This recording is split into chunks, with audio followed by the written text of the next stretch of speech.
Hey y'all, Kenny here. Thanks for joining me. Bought a new barrel from a Thompson Center Encore chambered in 44 Remington Magnum.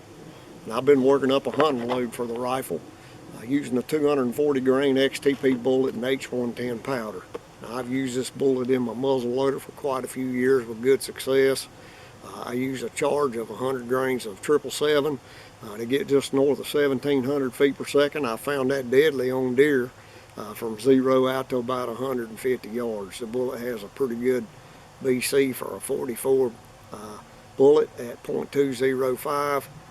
It's common for me to shoot 1-inch groups from my 50 caliber Endeavor barrel, and the bullet's not very expensive. So I ordered several hundred of these for this rifle, but when they arrived, it said the recommended muzzle velocity is from 700 to 1,500 feet per second. So that made me wonder, is this the same bullet that I've been using in my muzzle loader? I bought those under the Thompson Center brand. I think they call them their Mag Sabbats, XTP Mag Express Sabbats maybe.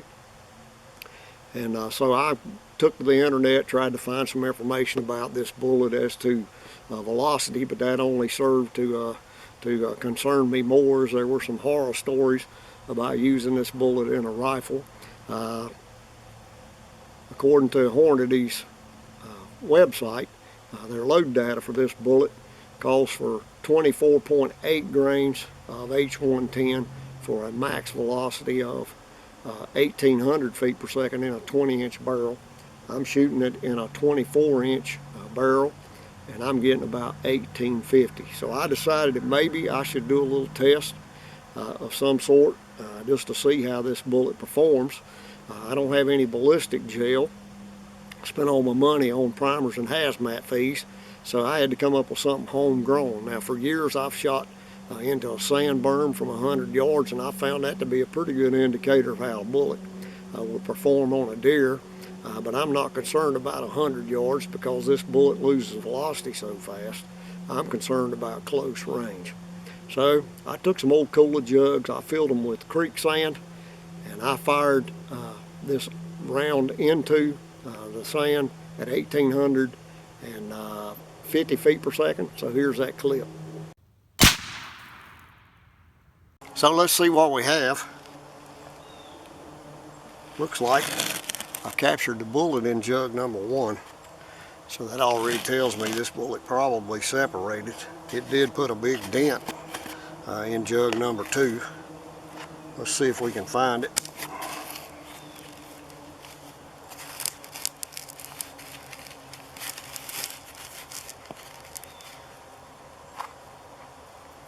There's some lead. More lead.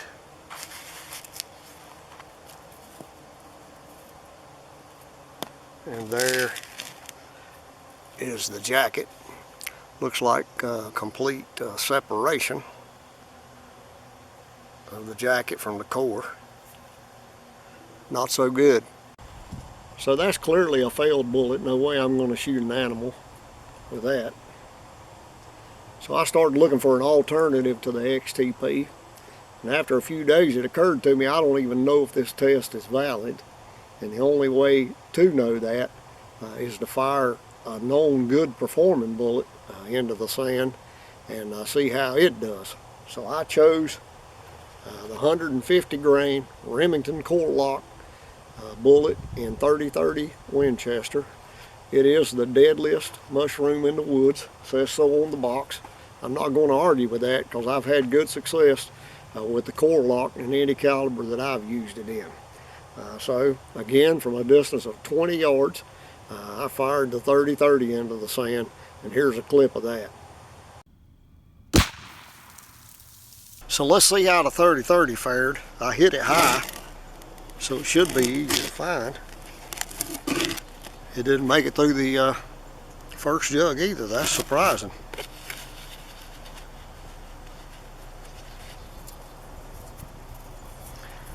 There it is, nothing but jacket. Looks like I'm going to have to rethink my test. So I'm surprised, but I got the same result with the 30-30 as I did with the XTP. This jacket is every bit twice as thick as the 44 jacket, but obviously My sand is just too hard a surface to fire this bullet into. So after giving it some thought, I decided to try some rags in the first jug.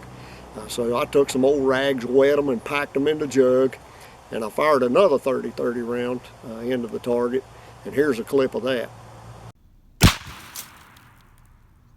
So it passed through the jug of rags into the second jug. No exit. See if I can find it.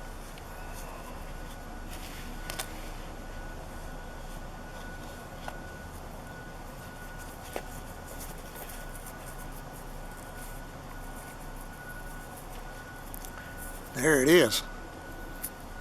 Almost a perfect mushroom. I think this may be a good test. I'll clean this up and we'll weigh it.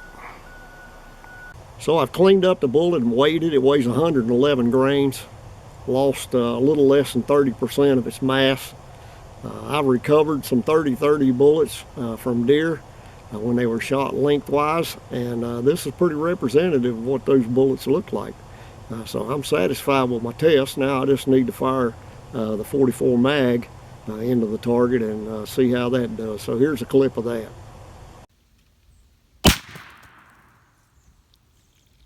Let's see what we have.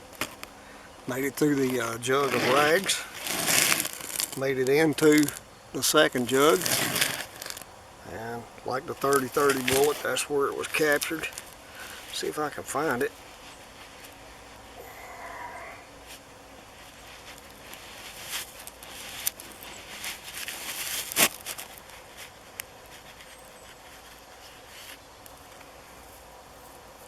There we go.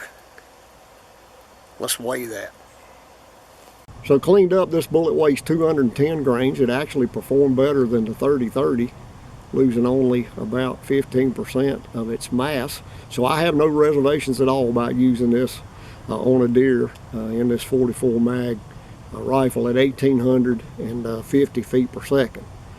I do wonder how fast can you fire this bullet and it still stay together.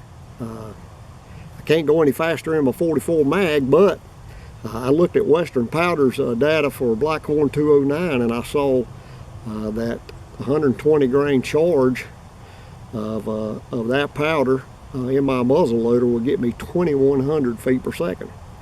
So for the sake of science, I decided to sacrifice 120 grains of Black Gold 209, if you know what I mean, and fire it into the target and see what the result is. So here's that clip.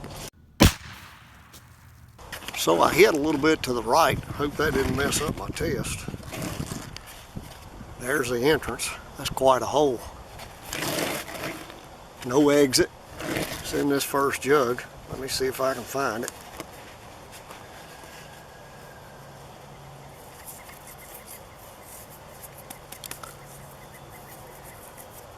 Well, there it is. Still intact at 2100 feet per second. Lost some weight, obviously. I'll clean it up and weigh it. We'll see how much. So the bullet fired at 2100 feet per second, weighs 166 grains. It lost about 30% of its mass. It's getting really close to separating from the jacket. I wouldn't take a shoulder shot with that bullet, but again, this is not a scientific test. Ballistic gel would give you a better indication of how the bullet would actually perform. Anyway, that may answer a question that you had. Visit my channel. The content is varied. There may be something else on there you enjoy. Again, thanks for watching.